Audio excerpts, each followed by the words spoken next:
This tutorial will cover how to create a GitHub repository inside of a brand new sales application, adding all of the files to that Git repository and how to manage those.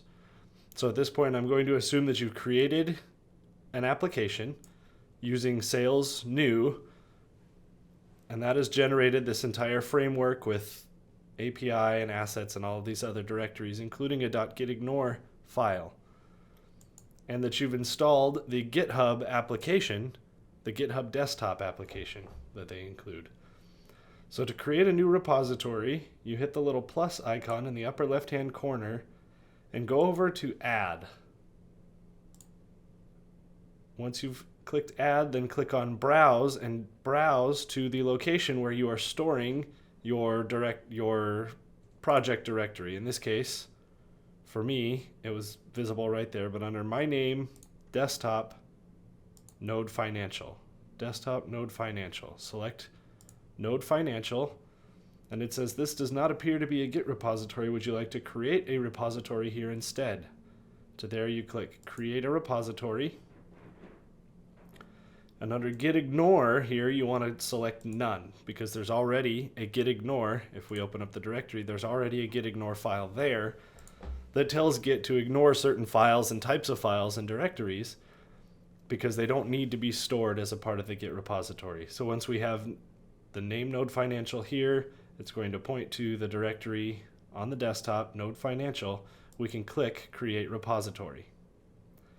As part of create repository, GitHub adds this helpful .git attributes file that tells the Git application how to view certain documents, and that is the first commit that the GitHub application creates. If you do this on the command line with git init, you won't have that initial commit with Git attributes, and that's just fine.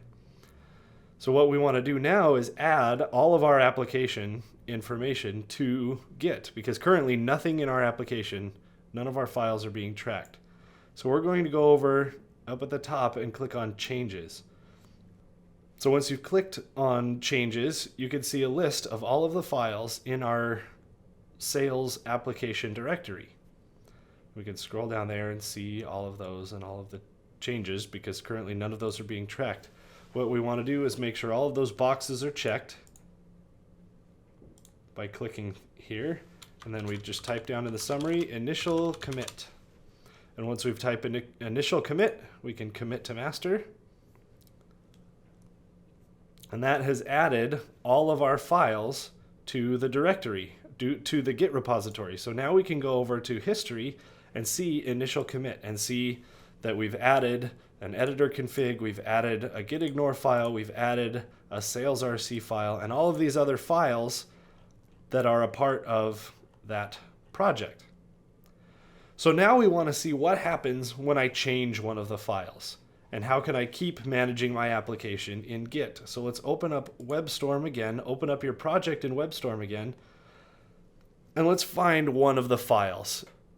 It doesn't matter what file you use, we're just going to see what happens in Git and in GitHub when we make a change. So let's open up layout.ejs. I already had that open. If you don't have it, you can open it under your project directory views, layout.ejs, and we have a whole list of information here. So under the title, let's change the title from node financial to sales financial. So all we're doing is changing the title that appears on all of the pages. Once we save that, we can go back over to the GitHub application. And if you'll notice up here at the top, we see changes, and there is one uncommitted change. That means GitHub has noticed that we have changed something in one of the files, but it hasn't been committed. So if we want, we can look at the change by clicking here in the list of changes. And it says views layout.ejs, the file that we're editing.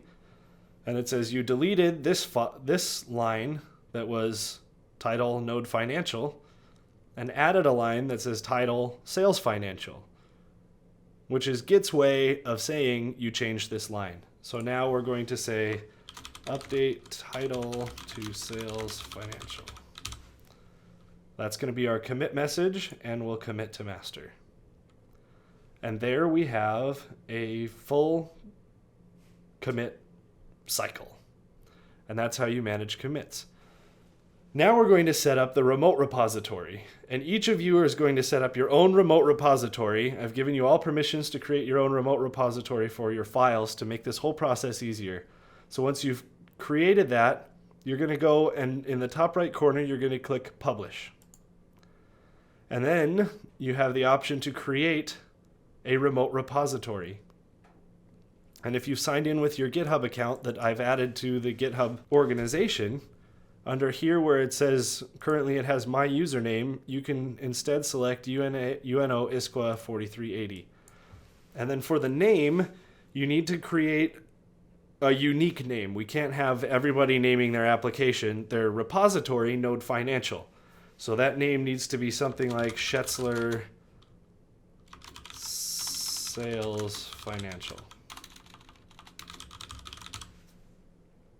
So Schätzler Sales Financial is going to be the name of my repository, and each of your repositories should be your last name followed by some description of this project, whether it's Node Financial or Sales Financial, whatever helps you remember it. And then under the description, I'm going to say, this is my new sales web application. And then I'm going to make it a private repository, and you should all make them private repositories as well, so that we're not sharing code with everybody in the class. We don't want to facilitate plagiarism. So then we'll hit Publish,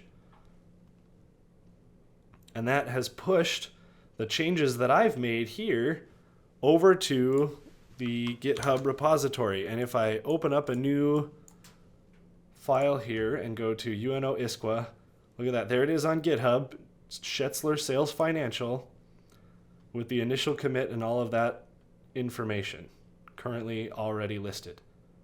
So to back up your changes and to make sure that everything is up to date on GitHub, you need to make sure you're regularly clicking the sync button. Notice what was publish is now sync because it is published. There is an existing repository there. So now whenever you make changes and make commits, you want to click that sync button to push your changes up to that GitHub repository to keep everything up to date. And that is it. You now have a functioning Git controlled application, and you should be good to go.